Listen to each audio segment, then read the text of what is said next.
TTD ఉద్యోగ సంఘాలతో board సభ్యుల చర్చలు విఫలమయ్యాయి.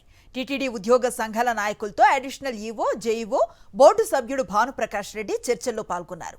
ఆందోళన విరమించాలని కోరారు. ఆందోళన విరమించేది లేదని టీటీడీ ఉద్యోగులు కుండబద్దలు కొట్టారు. పాలక మండలి సభ్యుడు నరేష్ ను తొలగించాలని డిమాండ్ చేశారు. ఉద్యోగిని దూషించినందుకు క్రిమినల్ చర్యలు తీసుకోవాలని, టీటీడీ ఉద్యోగులకు బహిరంగ క్షమాపణలు చెప్పాలని డిమాండ్ చేశారు. రేపటి నుంచి 48 గంటల పాటు మౌన నిరసన చేయాలని ఉద్యోగ సంఘాలు నిర్ణయించాయి. ప్రభుత్వం స్పందించకుంటే భవిష్యత్ కార్యాచరణ కోసం జనరల్ బాడీ సమావేశంలో నిర్ణయం తీసుకుంటామన్నాయి టీటీడీ ఉద్యోగ సంఘాలు.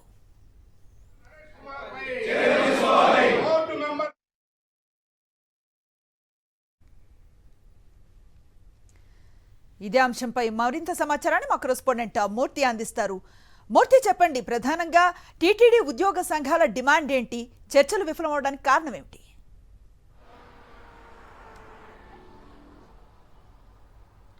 అనుశ్రీ, టీటీడీ ఉద్యోగ సంఘాల ప్రతినిధులతో టీటీడీ ఉన్నతాధికారుల బృందం ఇటు పాలక మండలి సభ్యుడు భానుప్రకాష్ రెడ్డితో కలిపి ఒక చర్చలు జరిపారు. ఈ యొక్క చర్చలు కొద్దిసేపటి క్రితమే విఫలమయ్యాయి. ప్రధానంగా ఏదైతే టీటీడీ ఉద్యోగం పట్ల దురుసుగా ప్రవర్తించినటువంటి పాలక మండలి సభ్యుడు నరేష్ ను తక్షణమే తొలగించాలి, టీటీడీ ఉద్యోగులందరికీ కూడా బహిరంగంగా క్షమాపణ చెప్పాలి, పాలక మండలి సభ్యుడి పైన క్రిమినల్ కేసులు పెట్టాలంటూ ఈ యొక్క 3 ప్రధాన డిమాండ్లను ఉద్యోగ సంఘాల ప్రతినిధులు ఏదైతే అధికారుల బృందానికి సంబంధించి ముందుంచడం జరిగింది. ఈ క్రమంలో ఉద్యోగస్తులను వెనక్కి తగ్గాలంటూ ఓవైపు ఉన్నతాధికారులు ఒత్తిడి తీసుకొచ్చినప్పటికీ ససేమిరా అంటున్నారు. ప్రధానంగా ఉద్యోగుల మనోభావాలకు సంబంధించినటువంటి అంశం కావడంతో చాలా సున్నితమైన అంశాన్ని సీరియస్ తీసుకునేటువంటి అవకాశాలు ఉన్నాయి.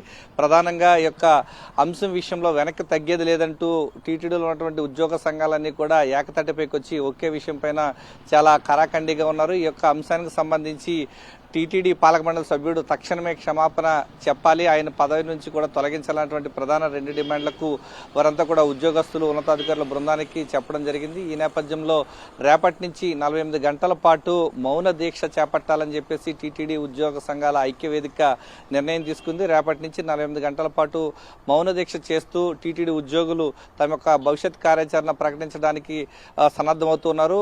24వ తారీఖు నాడు ఏదైతే టీటీడీ ఉద్యోగుల సంబంధించిన డిమాండ్లు పరిష్కరించుకుంటే తక్షణం వారంతా కూడా భవిష్యత్ కార్యాచరణకు సంబంధించి జనరల్ బాడీ సమావేశం ఏర్పాటు చేసుకుని సోమవారం నాడు భవిష్యత్ కార్యాచరణ ప్రకటిస్తామని చెప్పేసి టీటీడీ ఉద్యోగ సంఘాలు స్పష్టం చేశాయి.